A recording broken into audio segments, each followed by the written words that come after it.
Welcome back to a Raptors podcast. I'm your host, as always, Lucky Roberts, on a shortened week with not a lot of games, just two here to talk about. One win over the Boston Celtics, which is one of the most fun games that the Raptors have had, definitely in 2025 and most of 2024, I would say probably all of 2024, and a loss against the Milwaukee Bucks that brought us right back down to where we should be. The Raptors are currently last in the Atlantic, and if you look in the East, we're just above the Wizards and tied for third worst record in the league with the Utah Jazz, as the New Orleans Pelicans have gone on a bit of a win streak here, winning 3 in a row.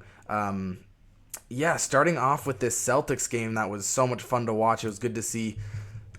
I mean, let me just state the obvious.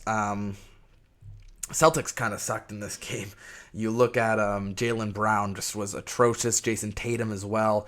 And without either of their stars or Derek White having a strong performance and none of them shooting over 33% from the field, it's going to be pretty hard for them to win this game. The Derek White and Jaylen Brown, both with plus minuses negative, lower than negative 20, and both not amassing more than 10 points. Jaylen Brown especially, you'd expect a lot more. 2 turnovers, a lot of blocked shots. He hit his only 3, but he really struggled. 4 for 16. Derek White only played 21 minutes, 2 for 9, 6 points, not effective. Peyton Pritchard off the bench was, though, and sort of finished for the Celtics instead of him, but couldn't really amass enough to dethrone the dominant Raptors lineup. It was a nice, solid game from Scotty. 9 assists. You'll love to see his efficiency, playmaking-wise, and also 2 blocks and a steal. Definitely took a back seat to RJ Barrett scoring-wise, but took a front seat passing-wise, and took a front seat defensively as well, which is sort of where you want to see Scotty. If we're trying to win games, that's where you want to see Scotty, is in that sort of backup, tertiary ball handler, good, strong defender, tertiary scorer as well, to RJ Barrett, who I believe is probably a better pure scorer than Scotty Barnes is. And we also started Davion Mitchell in this, which Davion Mitchell provides a lot for this Raptors defense. I think that is something that is a little bit understated with how he's played this year. When we saw Emmanuel quickly get implemented into the starting lineup, the defense just was not nearly good enough to beat any team. And we get a little bit lucky, but you also have to give some props to Davion Mitchell here with his defense. He was the highest plus minus in the game, plus 16. He was impressive, and he continues to be a stalwart defender, and exactly what we expected from him when we traded for him. Pirtle as well, 11 boards, 16 points, 8 for 8. He was great.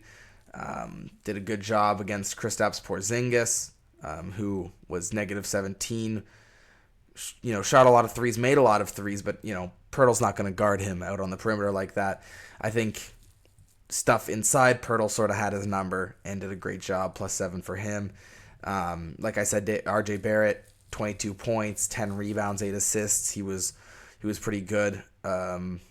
Grady Dick as well did what he had to. Sort of 12 points, middling Grady performance. Jamal Shed replaced Davion Mitchell when he went out and basically played the same role. Chris Boucher off the bench, plus 13, 9 boards. He was really energetic as always. Kelly Olynyk sort of splitting minutes with Chris Boucher, subbing in as a big. Made his only 3, 4 assists, what you need from him. And then Bruce Brown as well, trying to build up his trade value before the trade deadline. Not really able to amass a great stat line, 7-7, 3-9. And as we head towards the trade deadline, just looking at what Bruce Brown has been able to do this season, he's shooting 35% from 3. I'm going to start with the good. He's defensively being all right, not as good as he usually is, I'll be honest. Only 3 rebounds, 1 assist, 6.6 points. He's really got to turn it around this season because he's struggled. 9 games played, 7.2 points. He's had some good performances, especially this next game against Milwaukee, which really, I think he's going to need at least a couple more performances like that to really actually, for us to really get a deal out of him, and then a good game against Detroit. But other than that, he's sort of been the 31-year-old Bruce Brown we're used to, and he's not being the younger Bruce Brown who was guarding bigs and who was hitting a bunch of threes. And I think we'd be lucky to get whatever we can as an asset back for Bruce Brown, who's currently making $20 million a year and not helping one of the worst teams in the league, coming off the bench for one of the worst teams in the league. You're not going to get much.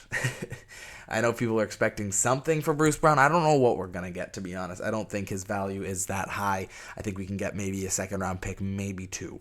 Abaji as well, decent. Chris Boucher. I think it's different for Podol in the trade market. I think there'll be at least some market for Pirtle. I don't know if it's going to be, once again, as big as people expect. I think we can recoup our first-round pick, and that's probably about it. Maybe another one if we just get nothing else in return. But once again, with these types of trades, you need to have equal money going back and forth. And so for Pirtle, it's tough to get more than one first-round pick. I think we get a pick and we get a player who's making $20 million a year back, or an expiring, something like that.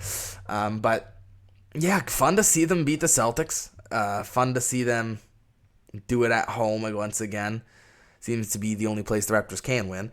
But yeah, fun to wipe the smirk off the Celtics' faces, who I'm sure came into this game thinking it was going to be an easy one for them to win.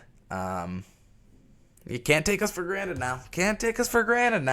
Raptors win in a great game that Jaylen Brown sucks, Tatum sucks, Derek White sucks. You better win those games. And so we move on to the other game of this week, the Milwaukee Bucks facing off against the Toronto Raptors. 130-112 was the final score. A much more porous game for Scottie Barnes, although he did almost have a triple-double and 2 steals and 2 blocks. But offensively, scoring-wise, forcing out a lot of threes, 0 for 6 in this game, and also was struggling to get to his spots inside of the three-point line, -14, and he did a good job of facilitating, but wasn't able to get his own, and that sort of caused a problem for this Raptors offense because we didn't really have that threat of the ball handler going in to score. Although RJ Barrett had a good game, 21 points, and this is why I just think he's a better scorer. I think he's better actually even getting to the basket than Scottie is, and he has a three-point shot more developed than Scottie at this current point. He's also not that far away as a ball handler and facilitator. He's a better ball handler than Scottie and a better facilitator, I think, as well. And he's just a more well-rounded offensive player. But defensively, obviously, different story between RJ and Scottie. But RJ, good in this game, does what you expect RJ to do for you, right? You're not really expecting anything more. Huge explosion for Bruce Brown off of the bench, 20 minutes in this one, 17 points. You could see, a little bit of value that he might bring to the table. Pirtle, 10 rebounds, 12 points. Middling Pirtle performance. It was hard for him to be on both Brook and Giannis. Giannis went off for 35 and 13. Trying to avoid that part. He was really good. And once again, you look at this Raptors squad, and it's like, okay, you put Scottie on Giannis, you put Pirtle on Brook Lopez, and then who's going to guard Damian Lillard? Davion Mitchell, I guess. They just got too many guys. And then off the bench, you got Chris Middleton and Bobby Portis, both giving you 15. Gary Trent Jr., as always, I feel like he's going to be one of these guys that just haunts the Raptors for the rest of time because we let him go, and for some reason he feels some type of way about it. But yeah, Gary Trent, decent in that, hit 2 threes, 4 for 8, and they're going to let him go off against us, that's for sure. We lost it in the starting lineup, and we lost it off the bench. Damian Lillard also was great, got to the free throw line a ton. Giannis got to the free throw line a ton, a lot of fouls, 5 for Scottie, 5 for Pirtle in this game, 4 for RJ. And Giannis got to every position he wanted to, and we had to foul. And Damian Lillard got into positions he wanted to, and we had to foul.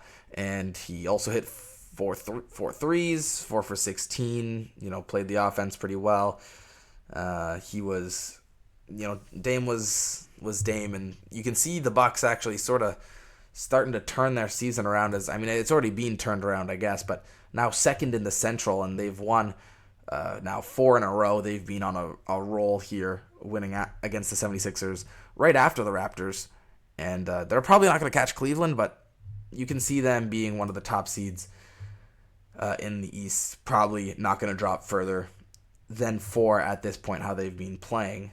But, yeah, just looking at the playoff picture here, it's the Philadelphia 76ers trying to climb back into that 10th seed, which I think they will be able to get.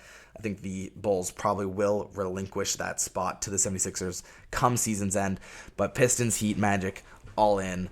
The Hawks scraping with the Magic, trying to get in. They've been really impressive this season, just staying alive in this really, a deep NBA. I'm not going to say a deep East, but just a deep NBA as a whole. Because if you look in the Western Conference, you have the Warriors out and you have the Spurs also out. And, the Warriors are a winning team. They're 21-20 in the 11th seed in the West. So it's a tough league. It's a tough league as a whole. But, a lot of winning teams and a lot of really porous teams. And the Raptors are one of those porous teams. But, hopefully it'll turn around for us someday.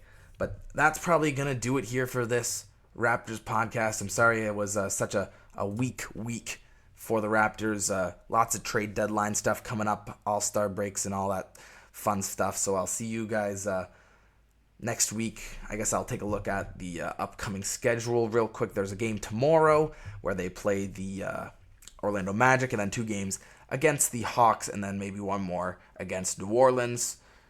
Some winnable games here for sure. Definitely some games where we can turn the tide, but I don't think the Raptors are in a tide-turning mood, and I wouldn't want them to be honest. But easy-ish week upcoming for the Raptors. There's not really going to be a lot of easy weeks over this season, so take what you can get when you get it, and hopefully we get some more fun games like that Boston one, and continue to impress. So that's going to be it for this Raptors podcast. You can follow me on Twitter if you like, at Lucky Roberts. Not going to force you to do anything. Appreciate you guys for listening, and I'll see you guys next week with a pretty easy week. Goodbye.